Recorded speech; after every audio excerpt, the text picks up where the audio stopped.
You ready for our guy? Coming for this. Yeah, I mean, You we ready got to talk to this guy about this bet bash thing. There's tweets, there's talking people. Well, I'll ask him about Roxy. All sorts of fun stuff going on. Look at this guy. Headset. Hey, that's how I do, guys. Sorry. Spanky joining the BVB. This is history, my friend. Welcome in. How are you? Good to see you. Thank you so much for having me on, fellas. It's been a long time coming. I appreciate it. Well, thank you for taking the time to join us. You're very busy, and you just came back from a nice trip. That's the first question I have for you. How was the trip? How long did you spend? And how did you take the whole family with all them kids and pull that off? We spent a month in Italy, and it was a pretty good trip. Went around everywhere, rented a car, like a 9-passenger minivan, and went around. Started in Milan, went to Venice, Verona, Padua, down to Assisi on the East Coast, down to Bari. Went to Naples, Rome, wind up going to Florence. And then we came home. So, what was your favorite thing that you saw? Well, I just liked what I ate. We could talk about what I ate. The food was good as advertised? Oh, my God. It was just incredible. I had some meat sauce that some Italian grandma spent like 10 hours making, and let me tell you, but I didn't know meat sauce could taste like that. So. Was it wild boar? What was the meat? No, it wasn't. It was beef and pork. It was like a mix of things. It was in Naples, actually. It's called the ragu di Napoli, and it was just, and I would think the best meat sauce would be in Bologna and bolognese sauce, but no, the best meat sauce I actually had was in Naples, and just unbelievable. Now, my grandmother, rest in peace, might get upset about this because she's 100% Sicilian, or was. She thinks that the wild boar over there, that over here, we don't have anything like that here. And over there, their meat sauce in Sicily blows away everything else. Never had it. And I've had it. I've had the wild boar at one, and I had oxtails and another joint. It was just incredible. Just really good. Just trying different things. It was just great time. Was the pasta different? Every pasta was cooked al dente perfect every time. I've never... I probably, out of 30 days, I probably had pasta, 25 out of the 30 days during one meal, and I never had one bad plate of pasta, not one. It's phenomenal. Fantastic. All right, so Bet Bash is happening. For those people that may not be aware of what Bet Bash is, explain the origins of this and what's going to happen coming up here in August. So Bet Bash is a sports betting networking conference. I started 2 years ago. We started it one night in Jersey City, New Jersey, my hometown. Where I was born and raised, and about 220 people showed up, and it was great, but it was just one night. And, the biggest complaint we got is I want more. So then last year, I talked to Derek Stevens, Matt Metcalf at the Circa. I said, I want to bring a party to Vegas. I want to have it, multiple days. Derek said, let's do it. So I brought Bet Bash last year to the Circa. It was 4 days. And now we're coming back for our second year at Circa, Bet Bash 3, a 4-day event, August 8th through the 11th. Sports betting networking, essentially any bookmakers, sports bettors, anybody that wants to become a better comes to Bet Bash. You learn from other people, you network, you kind of have meetings, create synergies. There's 4 open bars, so you have a great time. And, it's all the details are on our website, betbash.co. So, Spike, tell people, because perception of it based on gambling Twitter, and we'll get to that in a second. That's a whole nother thing because we're going to do a panel on that and all this other stuff. But is that this is for only someone that really knows what they're talking about or is connected with people. And you've talked about it. I've seen it. Matt and I were there last year. Novice bettors will get something out of this just as much as a experienced bettor, right? Novice bettors will probably get more out of it because you're going to be, you're going to be able to speak to experienced bettors, walk up to them, ask them questions. And experienced bettors love to meet novice bettors only because a lot of novice bettors might have outs or something that they might be able to do something with. So there's always a connection that can be made. But absolutely, so many novice bettors came last year, and they're not novice anymore. And that's the God's honest truth. There's so many guys that came in, didn't know anything about sport. They knew a little bit, but then they came, and now they're making I don't want to say a living, but they're making a nice side income betting sports. All from the connections they made at Bet Bash. Some people actually turned semi-pro and are making a living doing this. I'm telling you, it's the who's who of sports bettors going to be there. Billy Walters is going to be at Bet Bash. So I can't stress it enough. And I'm not doing this to sell tickets or whatever. I'm going to be losing money running this conference. I did this, the motivation behind Bet Bash is to try to create synergies and try to meet people to try to build up my betting business. Because first and foremost, I'm a sports bettor. But I can't walk into a casino and say, hey, I'm Spanky, can I get an account? They'll say the door is right over there. Get the hell out of here. So it's not going to happen. So I need guys to be able to partner up with and to be able to make connections with. And we found a lot of those guys last year, and we hope to find more this year. And listen, I like to have a cocktail or three, and I like to have a good time. So that's another thing. If it's not all about sports betting. If you like to have a good time, maybe talk sports, then this is also for you. You don't have to be completely business oriented, although some people are. And you don't have to be, you could be in between, have a little bit of business, a little bit of pleasure. It's great. We're going to have some panels. Dave's going to be on one of the panels. And I can't wait. Anything you guys want to talk Bet Bash, I'm here to help. The Circa property seems to be the perfect place to hold this, right? Because you had the Legacy Club, which you guys did an awesome drink party up there, which I'm assuming you're going to do it again. You've got the conference room areas where you had the different panels, and then obviously the book that's there where you guys can get down. We want to go there and place bets. How has it been partnering up with Circa, and what's been the response from folks coming back for year two? Well, here's the thing: we're running a conference that's trying to educate sports bettors on how to become better bettors. How crazy would it be if we ran it at a joint that says, hey, listen, you can come better, but not at my joint. You know what I mean? I don't want to take your action. So that wouldn't make any sense, right? So that's why the only place we could partner up and have this conference is with Circa, because Circa doesn't care how smart you are. You could have tomorrow's newspaper and you can still bet with them. They're not going to care. Whereas, not every other joint can say that. So that's why Circa is the perfect partner for Bet Bash. They're all about sports betting education. They want people to become better bettors, and they'll take your action no matter how sharp, square, anywhere in between you are. There's a lot of fun things planned, a lot of fun panels. There's going to be a lot of, people that, it's become like a reunion. It's an excuse for us living in Vegas to see a lot of guys that don't live in Vegas, and we get to touch base. And, we all got to see Dink last year at Bet Bash. That was one thing I'll never forget. But another thing that, a lot of people are never going to forget is you talking to Billy Walters one-on-one. What in the, you better have some notes, Spank. Are you ready for this interview? Because Billy's ready to talk, and you're going to be the one asking the questions. I only have an hour. That's the only bad thing. I can't get all my shit in an hour. It's impossible. Right. I just can't. And I can ask Billy one question. He could probably go an hour on one question if you let him. So, this is the key, Spank. I've learned a lot doing a lot of these shows. Don't ever give him the mic and try to keep him to like 2 to 3 minutes unless he's really deep, and then just do a follow-up question and keep it moving because he's got so much to say, right? 100%. And, he's trying to, he's going to be, his book is coming out a couple of weeks after Bet Bash. So we're going to touch a little bit on that, but I'm going to take this from an angle of, from a professional sports bettor. I'm going to ask him questions. I'm going to get into the weeds on sports betting. So everything's going to be, sports betting related on things that if you're a sports bettor, you're going to appreciate, because he's going to be going right after Bet Bash the next week and a half. He's going to be going on a media tour. He'll be on the Today Show. He's going to be on Good Morning America. He's going to be on all these shows, and nobody's going to really get deep in sports betting with him. They're going to ask him about all this legal stuff and all this other stuff.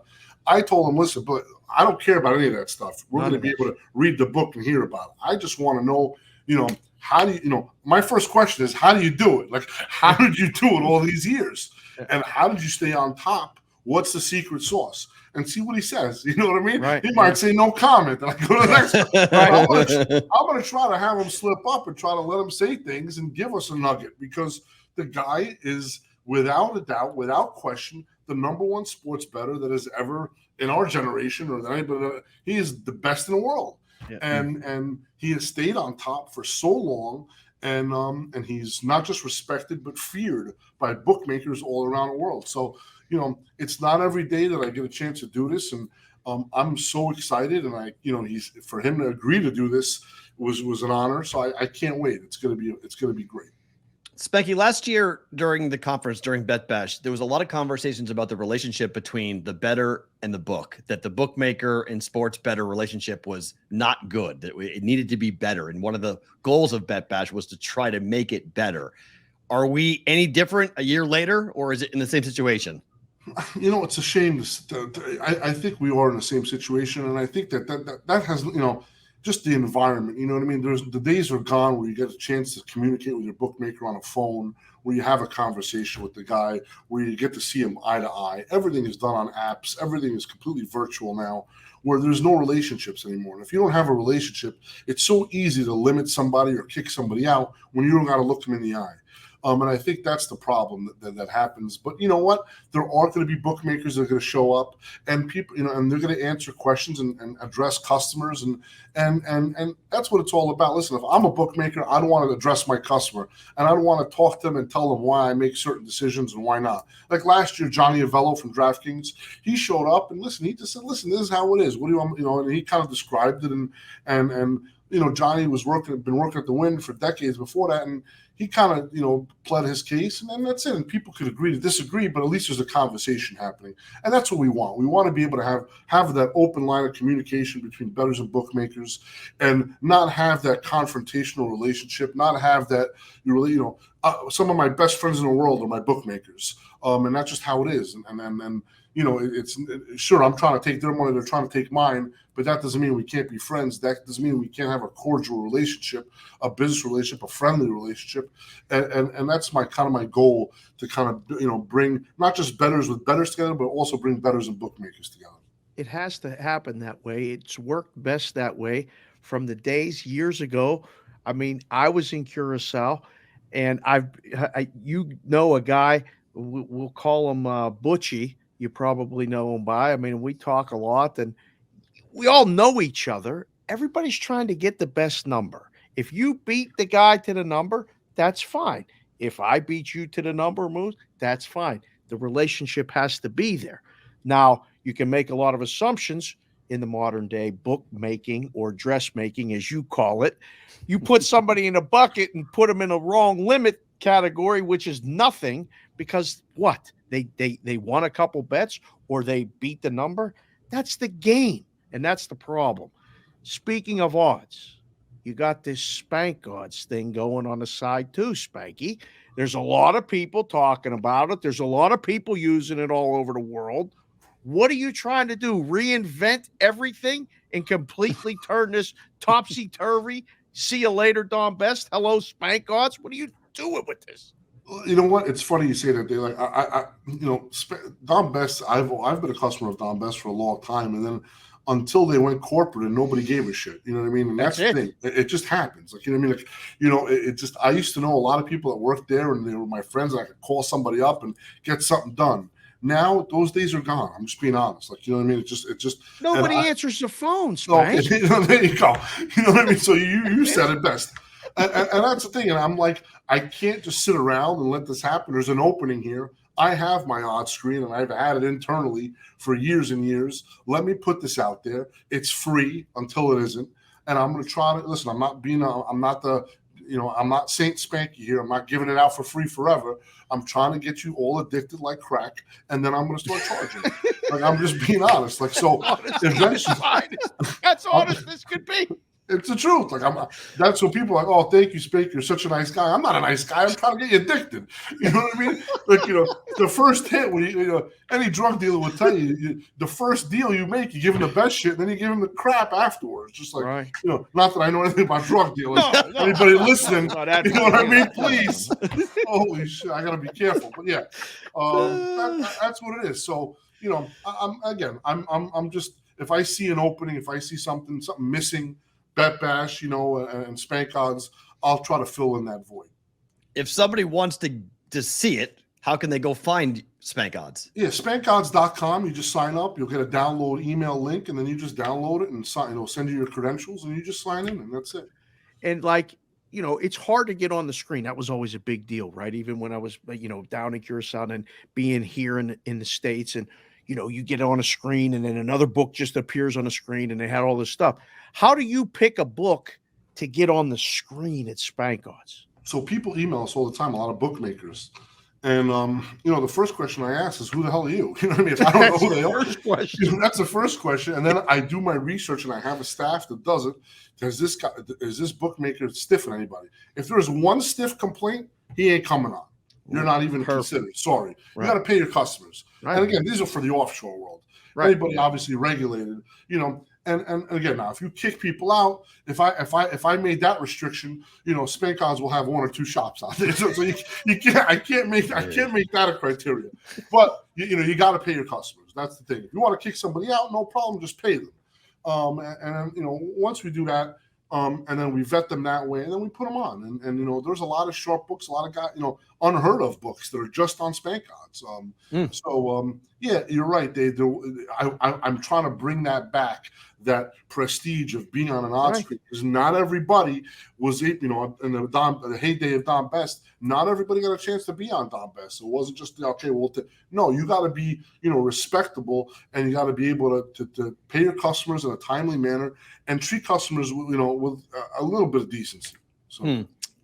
Back to Bet Bash for a second. If someone's listening in our audience and they've got the time to come to Vegas, how can they get tickets? How can they come to Vegas? What's the best way to get more information on Bet Bash and how they can come in to go to it? Yeah, the website is betbash.co. That gives you the whole itinerary, the whole schedule, gives you all the panel information. You can be able to buy tickets there.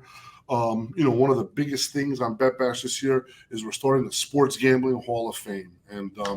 And this is something that I've been wanting to do for 3 years. I kept it since the first Bet Bash, but I kept it boiling inside of me until the right time.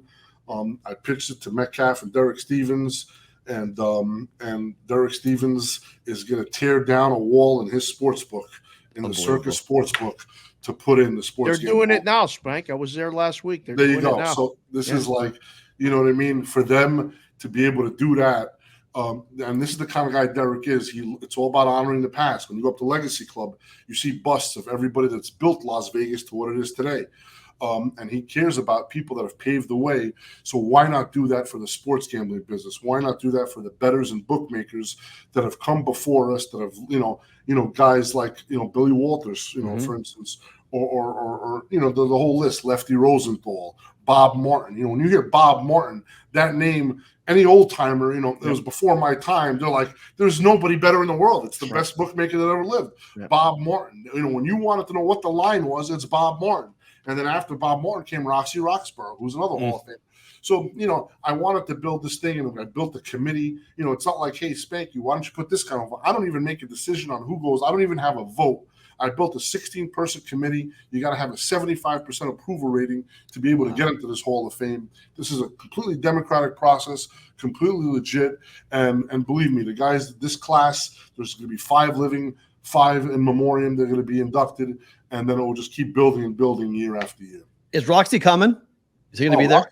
Roxy's not just coming; he's going to be in the Hall of Fame inducted. Right? Okay, because the outfit. I mean, the outfits generally are unbelievable. His induction ceremony outfit. I can't wait to see what Roxy pulls out for this. The hat alone is going to be worth the price of admission. Oh yeah, absolutely. There's nobody that dresses sharper than Roxy. Yeah, that was gonna be one of my last questions. So I'm glad, Matt, you asked that. This was the last one for me, Spank, before we let you go, or Matt has a follow-up. Are you gonna have like a guy like Springer had up on the stage for any of these panels? Because you got me up there with Ravel, Pizzola, and Kanish with Sammy P moderating. People are telling me they want to come just for that panel. That's how much fireworks they're expected. Do I need to wear my hockey equipment or something like this? Yeah, I don't want. Right, exactly. You understand what could happen here, Spike? I know. I remember that bald guy, Steve, that used to run. Steve, that's what I'm talking about. That's the guy. Yeah, that's the guy. You know what? Now that you said it, I didn't think of it. If you requested it, Dave. I'm going to make sure we're going to have a Steve up there for you. Don't worry about it. We got a couple guys in the brigade who watch the show who are gigantic human beings. I might have to bring them in and just stand there on the end of the stage in case Kanish gets out of control or Ravel starts barking about something. Everybody can just settle it down because that panel's going to be fire. But no, it's going to be fun, man. I can't wait to see you, and share some time on the way out. Everything else, you got anything else you want to drop? I mean, I saw Roxy's preview, yesterday on the Twitter. Anything else you want to mention on the way out? Just check us out at bet_bash, betbash.co, at bet_bash on Twitter. I did a couple of Twitter spaces to kind of answer some questions. If people are on the fence, if you want to hear what it's all about, get it more into detail. I strongly encourage everybody to come along. There's a video from last year kind of showing the testimonies. It's going to be a blast. You guys were there last year, and you guys, I know we're going to have such a great time. I can't wait to see you guys, and I can't wait. It's been a long time coming. It's been last Bet Bash was in April, so now we're in August, right? So it's been about a year and a half. So I can't wait for this to take place. Spanky, thanks for the time, man. Best of luck on the final preparations. August 8th, we'll see you in Vegas for Bet Bash 3.0 coming up here in August. Thank you, man. I appreciate it. Thank you, fellas. See you, brother. That is Spanky joining us here on the Bostonian versus the book. Good to get him on. Let me get everything situated so good. on this type of thing. There's so many guys in this space that, you don't know. Like, on Twitter, there's a lot of people that have a perception and all this other stuff. Right. He's a regular dude, man. He got a big family, talking about going to Italy for a month and putting this all together. And I mean, that was as refreshingly honest as you could possibly get. They're looking for customers. They're looking for account. They're looking for, he's going to talk to Billy Walters for an hour. I guarantee that never in his life did he think he would have a sit down with Billy Walters. Unless it was something else. Something else. In front of 500 people. Yes. Right. Different type of sit down. Different type of sit down. Exactly. Well said. Yes. So that was good.